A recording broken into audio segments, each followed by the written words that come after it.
The Forest Killer's Carnival of Death.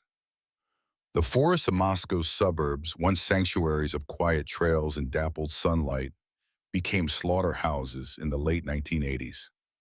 Sergei Ryabkovsky, a towering figure with eyes as cold as the Podolsk winter, was no mere criminal. He was a nightmare sculpted from the chaos of a collapsing nation.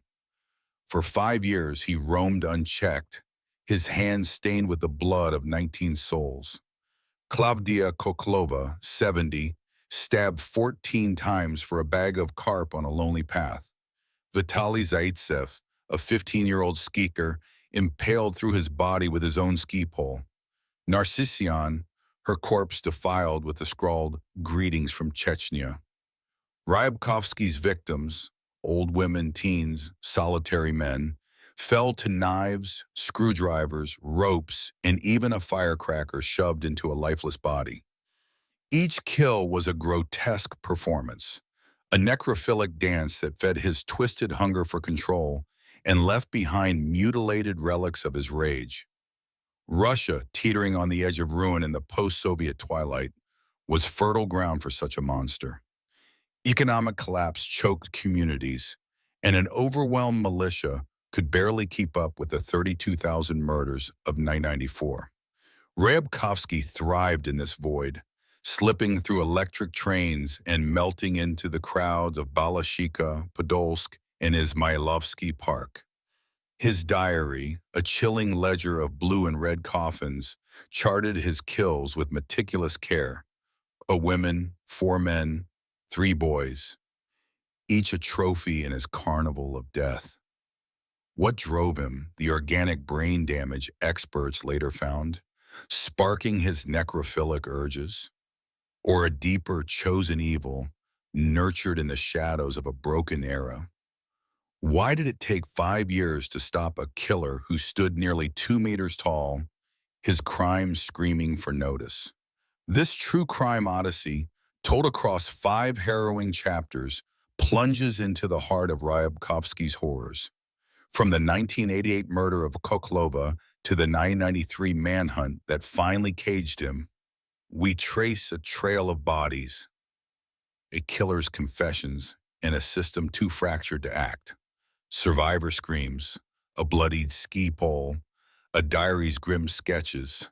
These are the fragments of a nightmare that gripped Moscow's suburbs. The investigation, dogged but flawed, reveals a nation unprepared for a predator who saw murder as his divine right. As the trial looms, one question burns. Can justice silence a devil's laughter, or will his shadow haunt the forest forever? Brace for a journey into darkness, where every step echoes with the screams of the lost.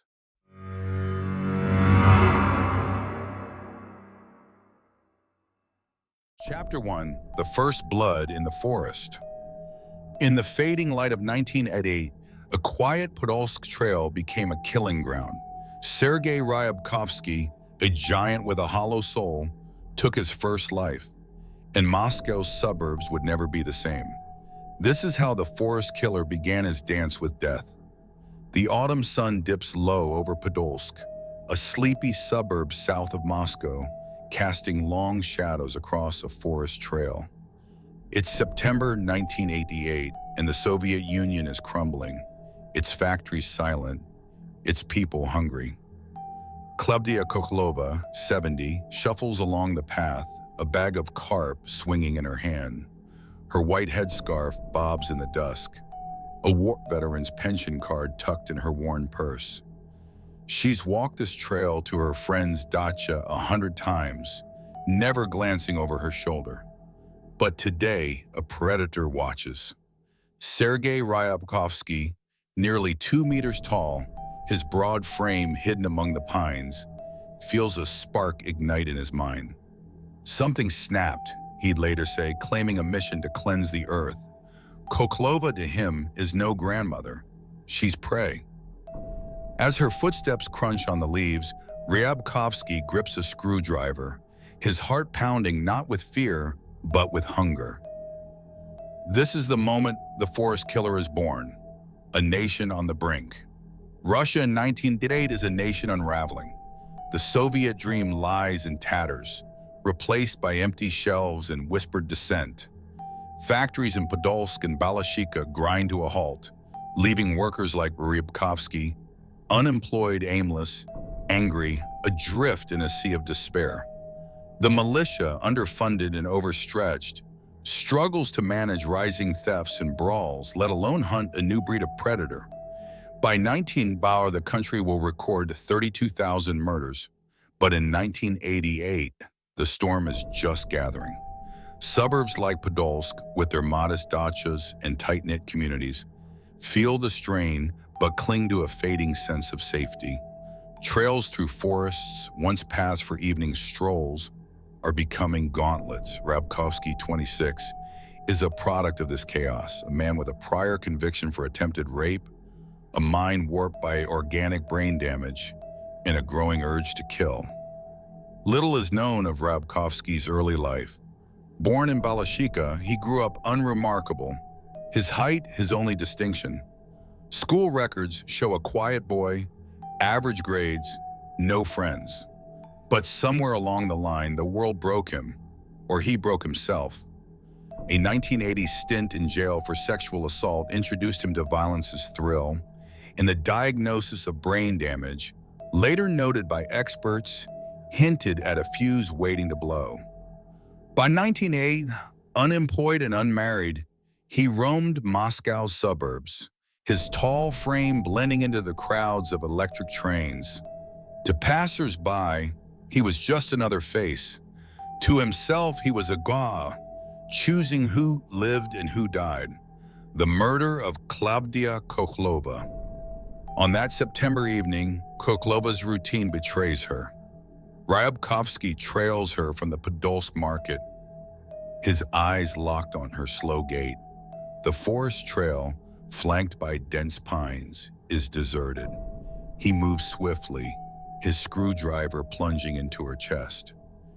She gasps, collapsing as he strikes again. 14 times, the autopsy will later show 3 wounds fatal. Blood soaks her dress, her purse ripped away, the carp spilling into the bushes. Ryabkovsky doesn't linger. He takes her bag, 45 rubles, a pension card, worthless trinkets, and vanishes into the trees. At 4:30 p.m., a neighbor finds her, barely alive, her voice a rasp. A man from behind. She dies in hospital the next day, her last words fretting over her lost fish, not her killer. The Podolsk militia is baffled. Kokhlova, a war veteran with no enemies, leaves no suspects. The stolen purse suggests robbery, but the ferocity, 14 stab wounds, feels personal, unhinged. Forensics offer a thin lead. The attacker is tall, strongly built, based on the wound's angle. The militia checks her acquaintances, her past, even local drunks, but finds nothing. The case's senselessness, its lack of motive, is noted but not pursued. In 1988, the concept of a serial killer is foreign to Soviet law enforcement, a Western oddity dismissed as capitalist decay. The trail goes cold, Kokhlova's death a grim footnote in a town already braced for hardship.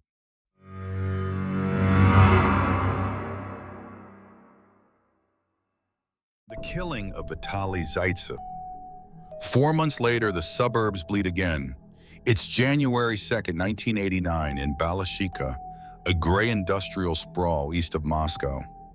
Vitaly Zaitsev, 16, sets out to ski, his lanky frame gliding along a forest track 8 kilometers from home. The snow is fresh, the air biting. Ryabkovsky, prowling the woods, spots the boy. Zaitsev, carefree, brushes past, his ski pole grazing Ryabkovsky's arm. No apology follows. A trivial slight, but to Ryabkovsky, it's a spark. Rage surges, his twisted mission to purify flaring. He lunges, overpowering the teen with ease. Zaitsev's screams are muffled by snow as Ryabkovsky's knife slashes, then tightens a rope around his neck. The boy is raped, strangled, and stabbed with his own ski pole, the weapon driven through his body in a final act of desecration. A hiker finds Zaitsev's body meters from the trail, his skis askew, blood staining the snow. The militia arrives, their faces grim. Fingerprints on a ski belong to a large man, but no match exists in their records. The brutality, rape, strangulation, the ski poles, stuns investigators.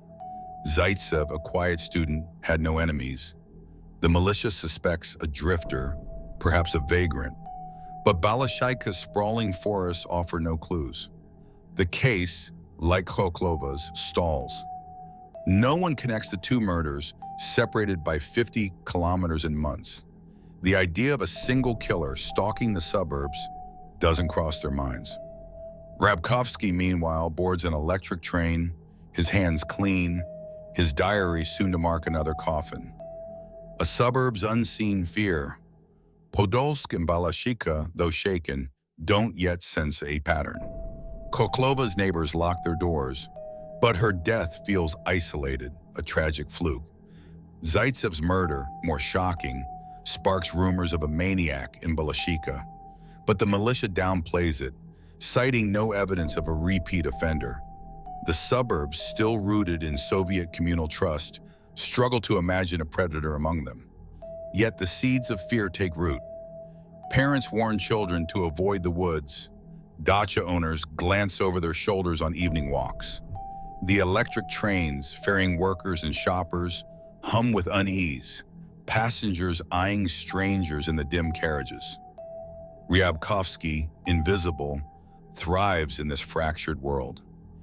His height makes him noticeable, but his ordinariness, plain clothes, no gum, no ties, renders him a ghost. He rides the trains, scouting trails and parks, his mind cataloging victims.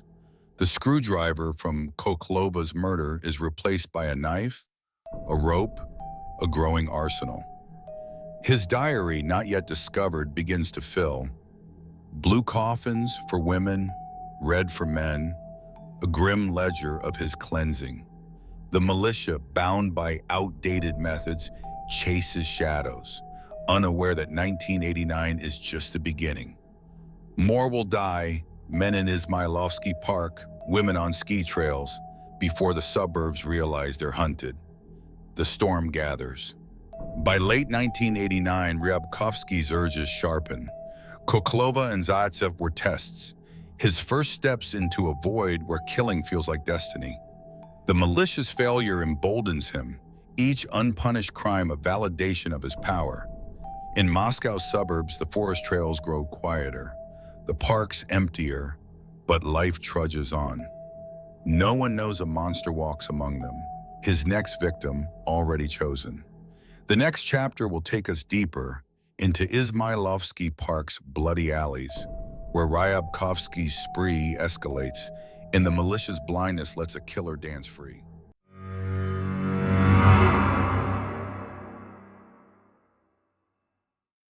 Chapter 2. The Bloodied Alleys. By 1990, Moscow's suburbs were no longer safe havens. Sergei Ryabkovsky, the forest killer, had tasted blood and found it intoxicating.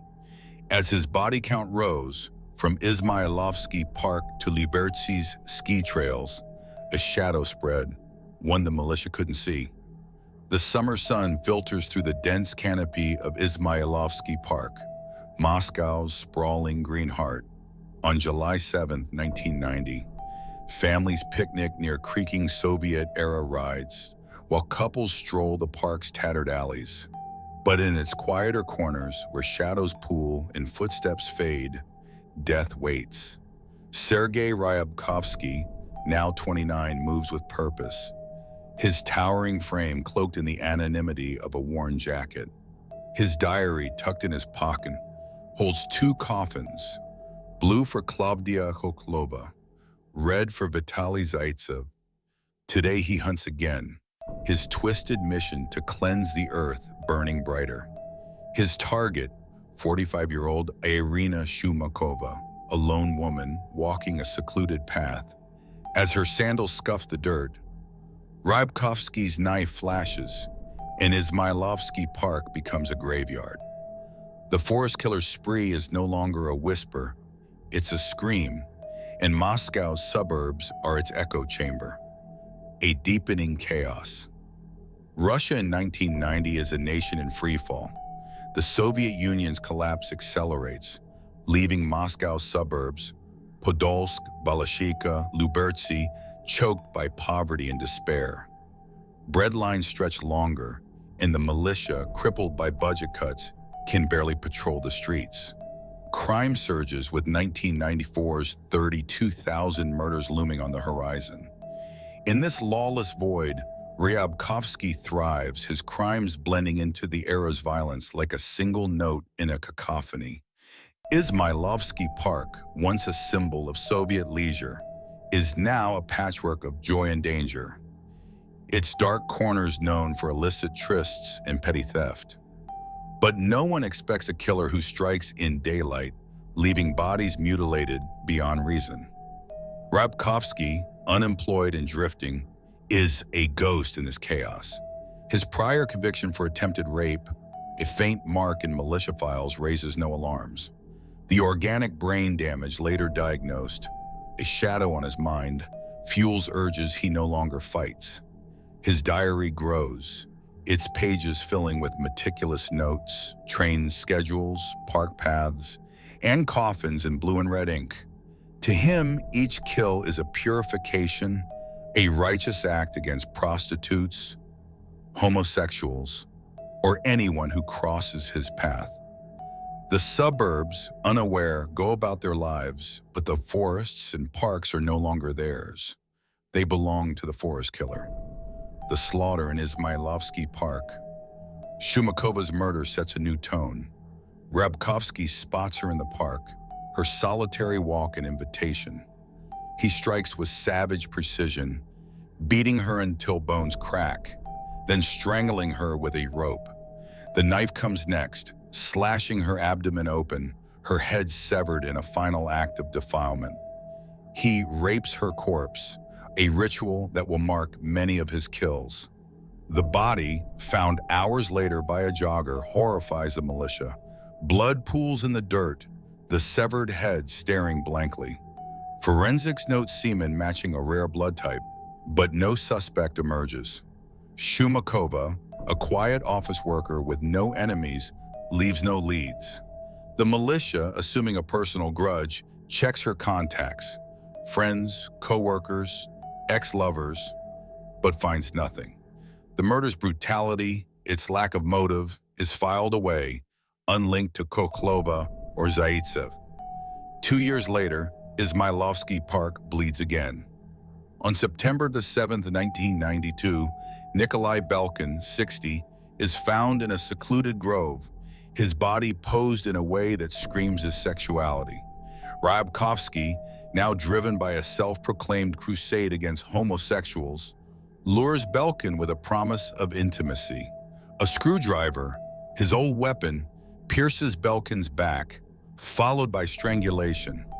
Semen on the body matches the Shumakova case, but the militia, focused on Belkin's lifestyle, chases gay acquaintances, missing the broader pattern. 6 weeks later, on October 20th, Oleg Boldan, 38, meets the same fate nearby. Another homosexual, another screwdriver, another necrophilic assault. The same blood type, the same senselessness. Yet the cases remain separate, each a dead end in a militia overwhelmed by Moscow's rising crime.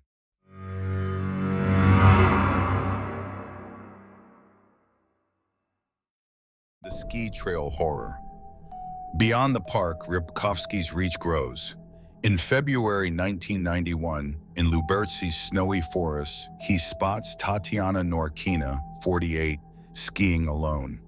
Her black suede mitten, too large for her hand, catches his eye, a trivial detail but enough to ignite his urge. He ambushes her, strangling her with a rope before raping her corpse. Her skis lie scattered, the mitten caught on a pole. The militia finds her days later, semen matching the Izmailovsky cases. But Lyubertsy's investigators don't connect the dots. Norkina, a librarian with a quiet life, leaves no suspects. The case, like others, gathers dust, its brutality a whisper in a suburb already on edge. Months earlier, in July 1990, Ryabkovsky killed again, this time in a forest near Moscow. His victim, 60-year-old Anna Kiselyova, walks a trail when he strikes, strangling and raping her corpse. He buries her shallowly, returning weeks later to check. The body, undisturbed, rots into a skeleton. Her disappearance noted but unsolved until Ryabkovsky's confession, years later. His diary marks her with a blue coffin, a name among many. Kiselyova's case, like Norkina's, is a lone tragedy, its connection to a serial killer unimagined by a militia untrained for such horrors. A suburb's growing dread. By 1992, Moscow's suburbs feel the weight of unseen danger. Izmailovsky Park, once a weekend escape, is shunned after dusk, its alleys whispered about as cursed. Lyubertsy's ski trails, popular by the families, see fewer visitors, parents clutching their children tighter. Podolsk and Balashika, scarred by 1908 and 1989, lock their dachas, but the fear is vague, unformed. The militia under pressure offers reassurances, but their files, Koklova, Zaitsev, Shumakova, Belkin, Boldin, Norkina, Kiselyova remain unlinked. No one speaks of a maniac, a term still alien to Soviet policing. The concept of a serial killer striking across districts is beyond their framework, a failure that lets Ryabkovsky roam free. The suburbs' rhythm shifts, electric trains packed with commuters buzz with rumors of forest attacks. Women avoid lonely paths, men carry knives, and teens are warned against wandering. Yet life persists, markets bustle, dachas host barbecues. Ryabkovsky, ever present, rides the trains, his diary growing heavier. His kills are no longer sporadic. They're a rhythm, a ritual. Each body left behind is a taunt. His semen a signature the militia can't read. His confidence swells, his methods bolder. Screwdrivers give way to knives, ropes, even a saw. The diary's coffins multiply, blue and red ink staining the pages like blood and snow. The blindness of the militia. The militia's failures are stark. Each crime, Podolsk, Balashika, Izmailovsky, Lyubertsy, is investigated in isolation. 15 districts chasing 15 phantoms. Forensic clues, semen, blood type, a large man's fingerprints, pile up, but no central database exists to connect them. The militia's methods, rooted in Soviet bureaucracy, focus on personal motives, not random slaughter. They interview neighbors, lovers, co-workers, blind to the pattern. No motive, no enemies, only bodies. The 1989 murder of another woman, 58-year-old Borisova in Odinsovo, echoes Koklova's but is filed separately. Her strangulation, post-mortem rape, and blood type match Ryabkovsky's, but no one notices. The system, like the nation, is fracturing, unable to see the monster in its midst. Ryabkovsky, emboldened, plans his next moves. His diary now lists train fares, park layouts, and victim types. Women, men, teens, all impure in his warped theology. He's no longer testing himself, he's perfecting his craft. Each kill a step toward godhood. The suburbs, unaware, brace for worse. In 1990, a woman named Shwiko will die, her body torn apart, a firecracker, her final indignity. The militia, still groping, will finally glimpse the truth, but not yet. For now, Ryabkovsky rules the forest, his shadow lengthening with every coffin scratched into his pages.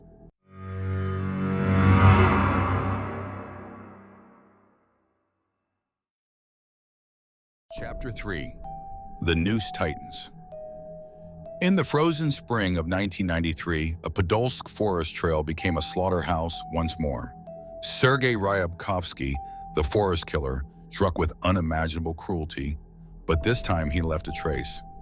As the militia finally glimpsed the shadow they chased for 5 years, Moscow's suburbs trembled under the weight of a truth too monstrous to bear.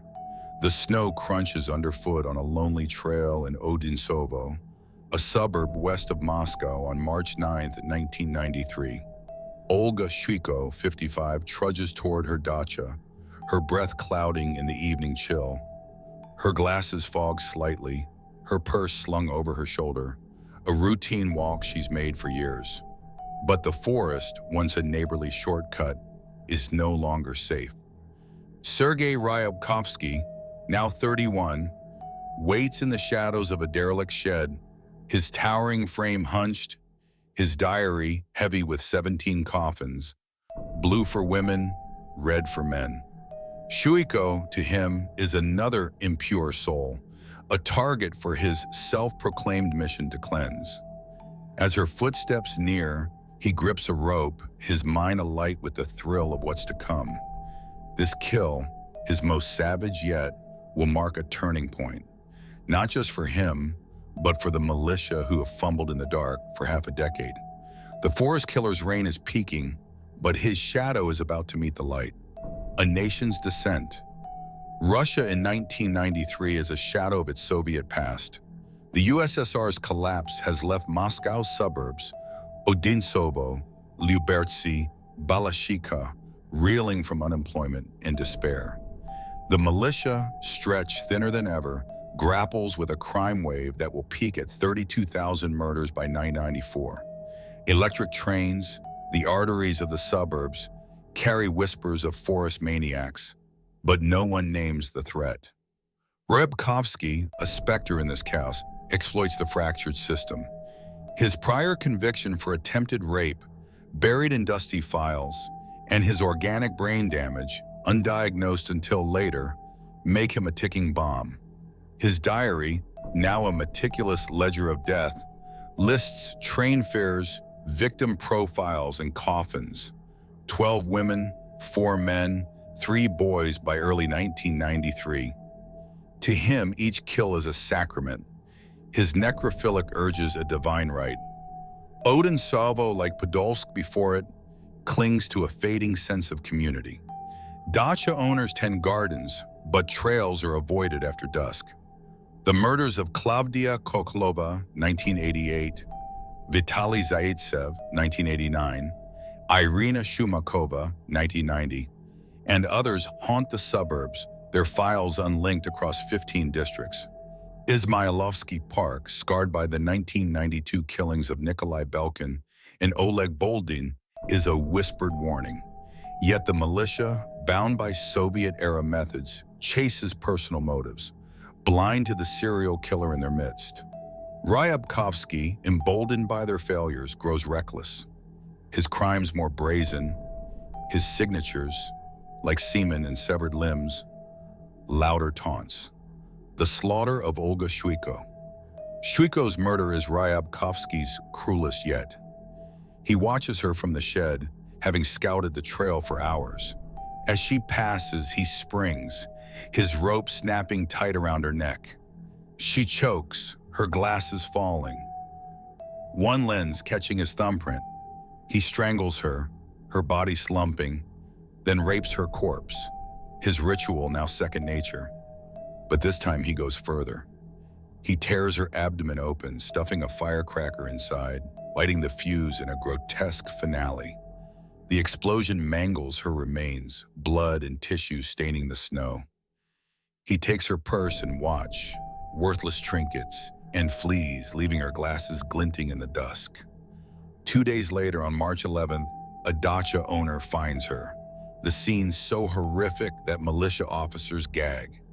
It wasn't human, one mutters, staring at the charred, torn body. The Odintsovo militia is stunned. Shuiko, a retired teacher with no enemies, offers no suspects.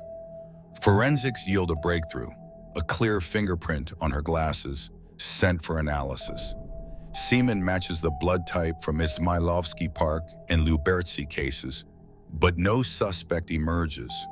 The firecracker, a sadistic flourish, baffles investigators. Robbery seems secondary, her purse held little, her watch cheap. The militia revisits a 1989 case, the murder of 58-year-old Borisova, strangled and raped in Odinsovo. The blood type and tall attacker align, but the cases remain separate. The senselessness, the necrophilic violation, gnaws at investigators, but the term serial killer still eludes them.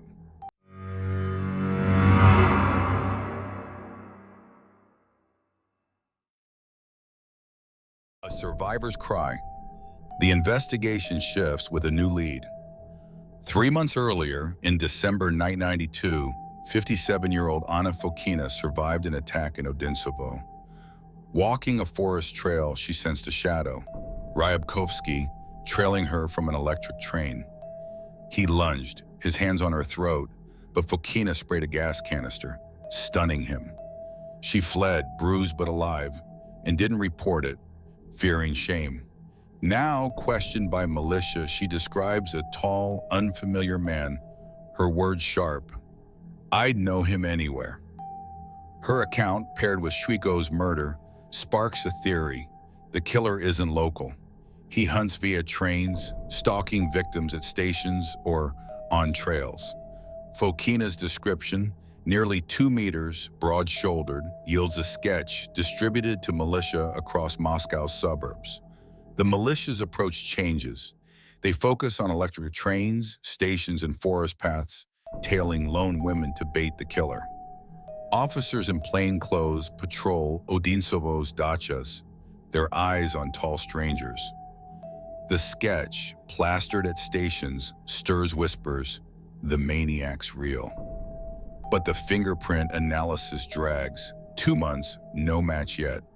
Ryabkovsky's prior conviction, buried in archives, remains unlinked. He rides the trains, unaware of the net forming, his diary marking new coffins. His confidence, once his shield, is now a crack. His habits, his trails are too predictable. The noose in the shed. A chilling discovery tightens the hunt. In early April, militia searching Odinsovo's trails find a rope noose tied to a beam in an abandoned shed near Shwiko's murder site. The rope's texture is unusual, its sliding knot fresh, suggesting preparation for another kill. The shed, isolated but near the trail, reeks of intent. Militia set a trap, staking out the area, their boots crunching in the snow. Days pass, no one comes, but the noose haunts them, a killer's promise of more blood. The suburb, already on edge, buzzes with fear. Dacha owners abandon evening walks, children are kept indoors, and trains empty after dusk. Odinsovo feels like a town under siege, its forest no longer a refuge but a trap. The militia's desperation grows. They comb archives, checking psychiatric hospitals and prior offenders, but no suspect fits. The noose, the fingerprint, Fokina's sketch. Clues pile up, but Ryabkovsky remains a phantom. His diary, still hidden, lists 17 kills, his latest in January 1983. A 73-year-old man in Ramankoye beheaded and raped, his body frozen until Ryabkovsky sawed off a leg. The suburbs, unaware of this, sense the killer's weight. Rumors of a forest maniac spread, but the militia, fearing panic, downplays it, their files still unlinked across districts. A suburb's breaking point. By April 1988, Moscow's suburbs are a tinderbox. Odinsovo, Lubertsy, Balashikha, towns once defined by a community, lockdown. Izmailovsky Park, its alleys bloodied, is a ghost town after dark. Parents forbid teens from skiing, women carry gas canisters, and men patrol dachas with axes. The electric trains, Ryabkovsky's hunting routes, hum with paranoia, passengers avoiding tall men. The militia, under scrutiny, faces protests from families of victims, Shumakova's co-workers, Belkin's friends, Norkina's neighbors, demanding answers. "How many more?" a Podolsk woman shouts, holding a photo of Koklova. The answer lies in a shed's noose, a killer's fingerprint, and a sketch now in every station. Ryabkovsky, oblivious, plans his next kill. On April 12, 62-year-old Narcissian vanishes in Odinsovo, her disappearance reported by kin. Ryabkovsky, trailing her from a train, will soon confess to her murder, her body marked with his signature. But the militia is closing in. The noose, Fokina's survival, and Shwiko's glasses are threads in a web tightening around him. The next chapter will plunge into his capture, a towering killer kneeling in the snow, his diary's coffins laid bare, and a suburb's fragile hope for justice.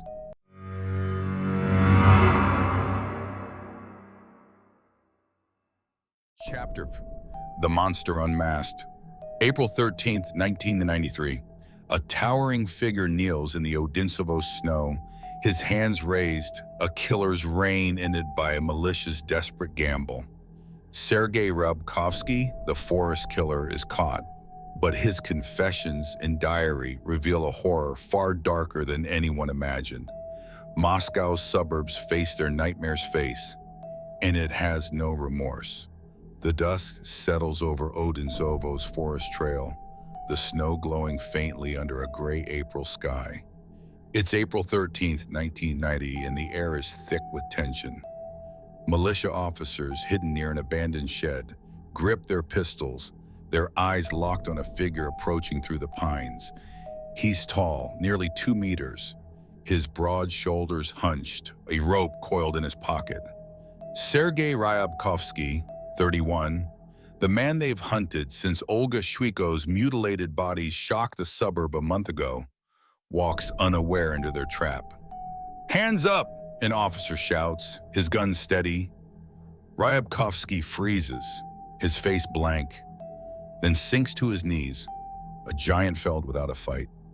The noose from the shed, the fingerprint on Shwiko's glasses, Anna Fokina's sketch, they've led to this moment. But as the cuffs snap shut, the militia doesn't yet know the abyss they've uncovered. The forest killer's diary, his chilling confessions, will soon lay bare a 5-year spree that bled Moscow's suburbs dry, a nation's breaking point. Russia in 1993 is a fractured land, its post-Soviet wounds festering. Moscow's suburbs, Odinsovo, Podolsk, Balashikha, reel from poverty and lawlessness, the militia overwhelmed by a crime wave hurtling toward 32,000 murders by 1994. The electric trains, once lifelines, now carry fear, their passengers whispering of a forest maniac. Ryabkovsky's crimes, 19 confirmed kills by his arrest, have turned parks and trails into death traps. From Klavdia Koklova's 1988 stabbing to Shwiko's 1993 explosion-ravaged body, his shadow has grown. Each unlinked case a militia failure. The noose found in the Odinsovo shed, Fokina's survival, and Shwiko's fingerprint have finally given the hunters a scent. But the suburbs are on edge, their trust shattered by years of unanswered blood. Ryabkovsky, unemployed and solitary, was invisible until now. His prior conviction for attempted rape, a faint archive note, and undiagnosed organic brain damage made him a predator honed by chaos. His diary, still in his pocket, is a map of death. Blue coffins for women, red for men, 19 in total, with train routes and victim names scrawled in precise script. To him, killing was a divine mandate, a cleansing of prostitutes, homosexuals, and the impure. As the militia hauls him to the Odinsovo station, his calm unnerves them. You'll see, he says, a faint smirk curling his lips. The forest killer is caught, but his story is just beginning to unravel. The arrest. The trap springs from months of desperation. Since Shuiko's murder in March, the militia has patrolled Odintsovo's trails, spurred by Fakina's description in the shed's noose. On April 12th, 62-year-old Narcissian's disappearance raises alarms. Her family reports her missing, her route matching Shuiko's. The militia, staking out the shed, spots Ryabkovsky the next day, his height and rope matching their sketch. His surrender is eerily passive, his eyes vacant as they search his pockets. The rope, identical to the shed's, is damning. But his wallet holds a greater horror, a notebook, its pages dense with coffins and cryptic notes. "What's this?" an officer demands. Ryabkovsky shrugs. "My work." In the Odintsovo station's cramped interrogation room, Ryabkovsky's facade cracks. Shown Shuiko's photo and he nods. "I did it, Etienne," he says, his voice flat. He describes strangling her, the firecracker, the rape, his words chillingly precise. "She screamed, so I stopped her," he says, as if discussing a chore. The militia, stunned, presses further. Ryabkovsky, writing only to the prosecutor general, confesses to Narcissian's murder days earlier. He trailed her from a train, strangled her on a trail, stabbed her with a fallen awl, and scrawled "Greetings from Chechnya" on her body. "I don't know why," he adds, his shrug a void. Shown her photo, he confirms, that's her. He leads them to her corpse, hidden near the shed, the awl and inscription exactly as described.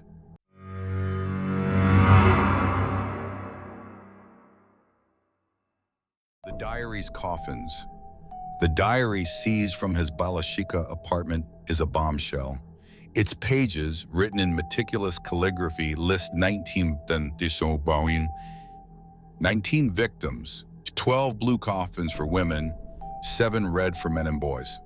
Train fares, park maps, and victim details fill the margins. A killer's blueprint. The final page chills, a drawing of death holding a list of coffins, as if Ryabkovsky saw himself as her scribe. The militia, led by investigator Beloturov, cross-references the names. Klavdia Koklova, 1988.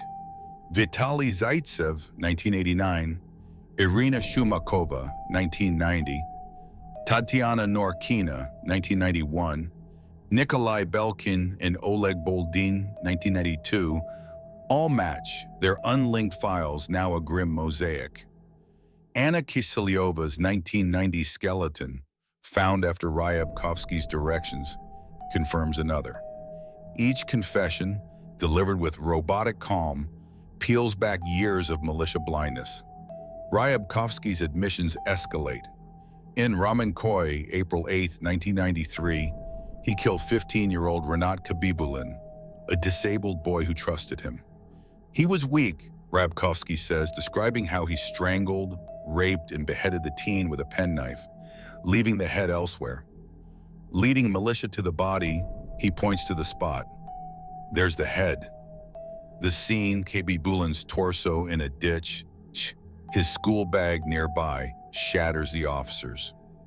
Ryabkovsky, unfazed, offers 3 more sites: a girl near a power line, an elderly woman 300 meters away, a man from December 1992. Each confession, verified by Beloturov's team, closes old cases, the coffins matching bodies from 1988 to 1990, the suburbs shock. Odintsovo reels as news spreads. The forest maniac is real, his face plastered in newspapers. A tall, unremarkable man with dead eyes. Families of victims, Koklova's neighbors, Zaitsev's parents, Shumakova's co-workers, flood the station, their grief raw. "Why so long?" a Balashika mother screams, clutching Zaitsev's photo. Narcissian's kin, learning of her defiled body, collapse in tears. Kabibulin's school, mourning their gentle boy, holds a vigil, his empty desk a wound. The suburbs, already scarred, face a new terror. Ryabkovsky's scale. 19 kills across 15 districts over 5 years mock the militia's competence. Protests erupt in Podolsk and Lubertsy, demanding answers for the unlinked cases. The media, sensing a sensation, dubs Ryabkovsky the forest killer. His diary's coffins splashed across headlines. Izmailovsky Park, once a retreat, is shunned. Its alleys now synonymous with death. Electric trains, Ryabkovsky's hunting routes, empty at night. Commuters clutching gas canisters. Odintsovos dachas, locked tight, host whispered debates. How did he go unseen? The militia, under fire, defends its efforts, citing the noose and fingerprint, but admits systemic flaws. We had no system for this, an officer confesses, his voice hollow. The 1989 Borisova case, now tied to Ryabkovsky, underscores their failure. No central database, no serial killer protocols. The killer's mind. Ryabkovsky's interrogations are a descent into darkness. He speaks with eerie detachment, detailing each kill as if reading a ledger.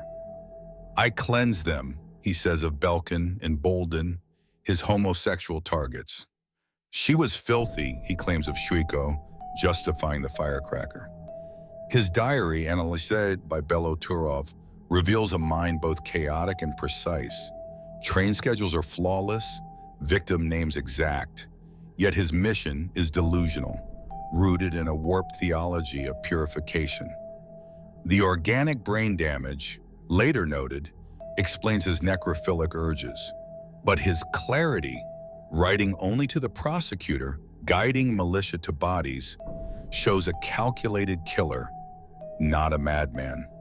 I chose who died, he says, his smirk chilling. The militia, led by Beloturov, verifies each claim. Ryabkovsky's directions uncover Kaselyova's bones, Kabibulin's head, Narcissian's awl. A handwriting analysis confirms the greetings from Chechnya scrawl as his, tying him to Narcissian's body. His confessions close cases from 1980 to 1993, but questions linger. Why the coffins? Why return to bodies? Beloturov, haunted, pores over the diary, its death drawing a grim prophecy. The suburbs, learning of his 19 kills, grapple with a new fear. Was he alone, or are others out there waiting in the forests? A fragile hope. As April fades, the militia builds its case. Ryabkovsky's fingerprint, matched to Shchuiko's glasses after 2 months, links to his 1980s conviction, a missed clue that cost lives. His diary, confessions, and crime scene knowledge are ironclad, but the trial looms, a reckoning for a nation that failed its dead. Odintsovo, Podolsk, Balashika, suburbs once vibrant, mourn, their streets silent. The next chapter will take us to the courtroom, where Ryabkovsky's defiance meets justice's gavel, and Moscow's suburbs seek healing from a wound that may never close.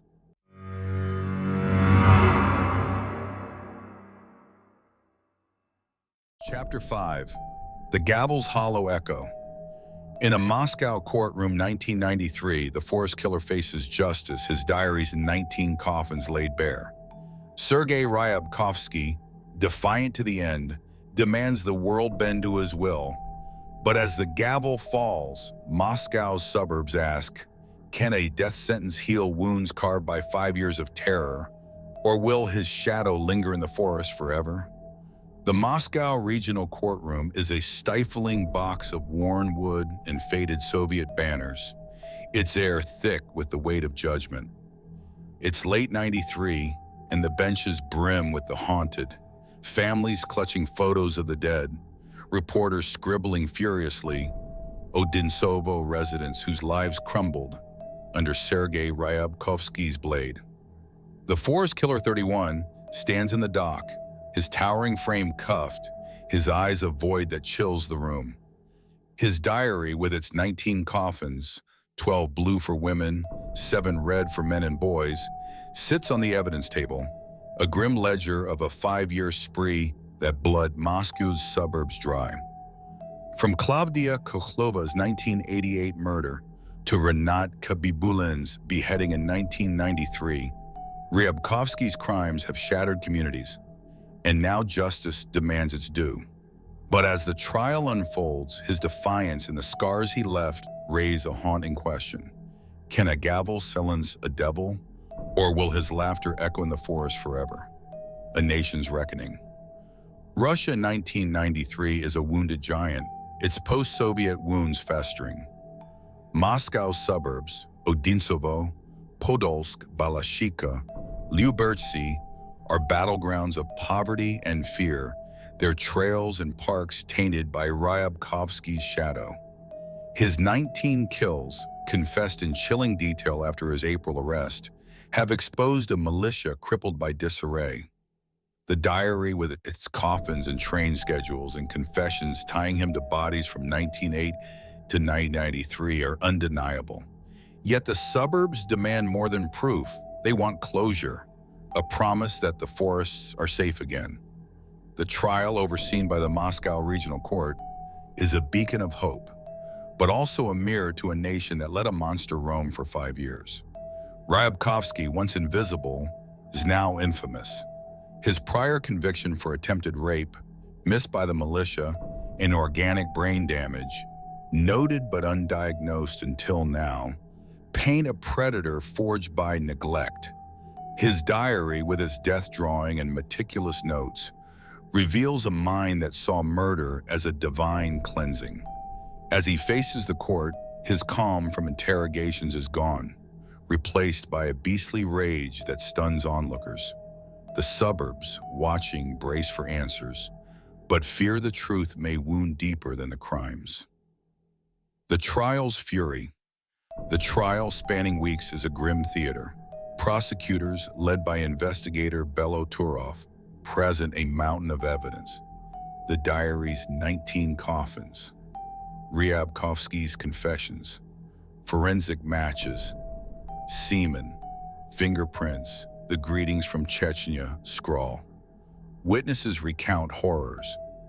Anna Fokina, trembling, describes her 1992 escape, her gas canister saving her from Ryabkovsky's hands. Zaitsev's mother weeps, holding her son's ski pole, its bloodstains long washed away. Shriko's neighbor chokes on words, recalling her exploded body. Families of Narsisyan, Khabibulin, Shumakova, Belkin, and others fill the benches, their pain a silent chorus. The diary, read aloud, chills. Blue for the old woman, Podolsk, 1988. Red for the booked Balashika, 1989. Each coffin names a life stolen, a case the militia failed to ling. Ryabkovsky, charged with 19 counts of murder under Article 77, is a storm in the dock. Gone is the detached confessor. He demands a new psychiatric exam in St. Petersburg, claiming the Serbsky Center's findings are lies. He rails against the press, demanding their removal, his voice a growl. They twist my truth. He seeks a jury trial, rare in 1993 Russia, and when denied, retracts his confessions, shouting, "Prove it without me!" His outburst, beastly and unhinged, shocked the court. "Punish Serbsky!" he bellows, as if his will could bend justice. The judge, stern, silences him, but his defiance is a blade cutting into the family's hope for closure.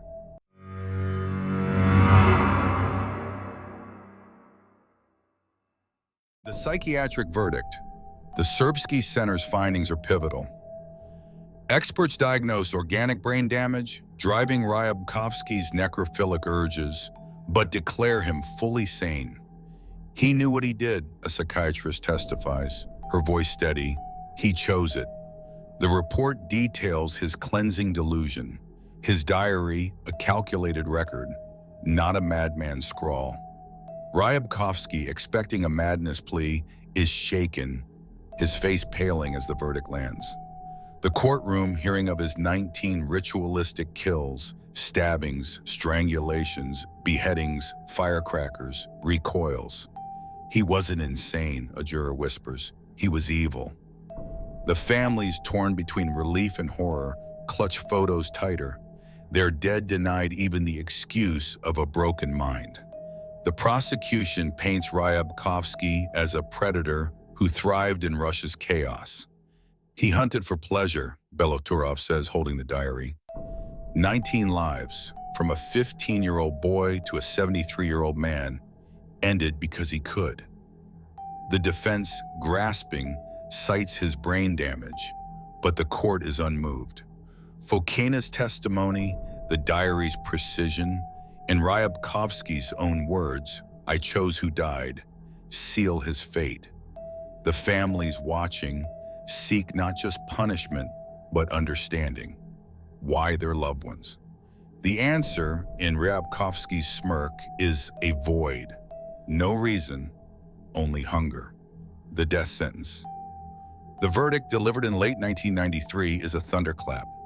Sergei Ryabkovsky, guilty of 19 murders, the judge declares, sentenced to death by firing squad. Gas rippled through the courtroom, a rare sentence in a Russia leaning toward global norms. Ryabkovsky, cuffed, stands motionless, his eyes fixed on nothing. Families weep, some in relief, others in anguish, knowing death won't return their dead. For Maxim, a mother whispers, clutching a photo of Khabibulin.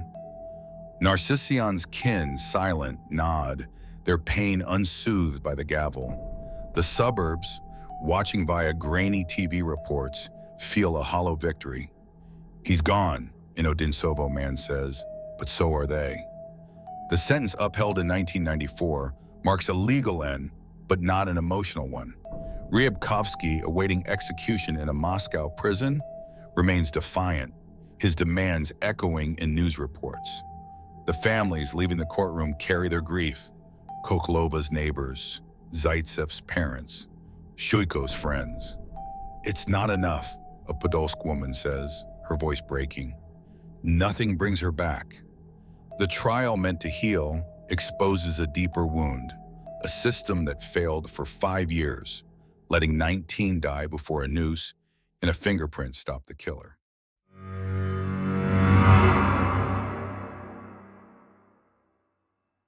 The suburbs scarred healing. Odintsovo, Podtor, Balashika, the suburbs Ryabkovsky terrorized, are forever changed. By 1994, their streets are quieter, their forests shunned. Izmailovsky Park, its alleys bloodied, is a ghost town, its rides creaking in silence.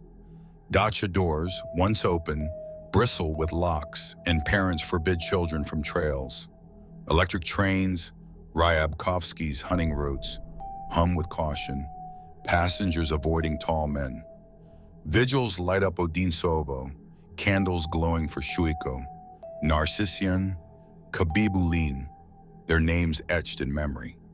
We won't forget, a Lyubertse teacher says, her classroom mourning Norkina. But forgetting is impossible. The forest killer's shadow lingers in every wooded path. The media, relentless, shifts to Russia's broader crisis. Ryabkovsky's spree, they argue, is a symptom of the 1990s. Poverty, weak policing, a society unmoored. Editorials demand reform, but change is glacial. The militia, praised for the arrest, faces scorn for missing clues. Koklova's screwdriver, Zaitsev's fingerprints, Borisova's blood type. We weren't ready, Beloturov admits, his face lined with regret. Community groups form, patrolling trails, but fear persists. Odintsovo's children grow up hearing of the forest killer, a boogeyman born of truth, his diary's coffins a suburban legend. The echoes of an era. Ryabkovsky's trial forces Russia to confront its demons, a system that birthed predators, prisons that honed them, suburbs that paid the price. His 19 kills, a fraction of 1994's 32,000 murders, reflect a nation at war with itself.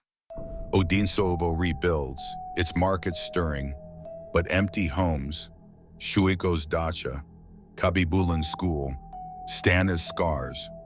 Survivors like Fokina carry trauma, their voices at vigils a call to vigilance. The militia, bolstered by the case, trains new recruits, but resources lag.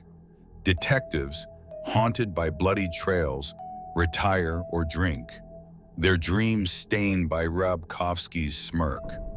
The forest killer's legacy is a warning. His brain damage, his cleansing, his coffins, were they madness or choice? He was both, a profiler says, a man and a monster. The suburbs, healing ask, could another rise? The trains still run, their wheels clacking through dusk, no killer aboard. At least for now. Ryabkovsky's death sentence, a bullet waiting, offers closure but not peace. The forests, silent, hold their secrets, and Moscow's suburbs, scarred but standing, carry a truth. Evil thrives in chaos, and justice, though it strikes, leaves echoes that never fade. Don't scroll past. Hit like and subscribe if you're ready for the next twisted story.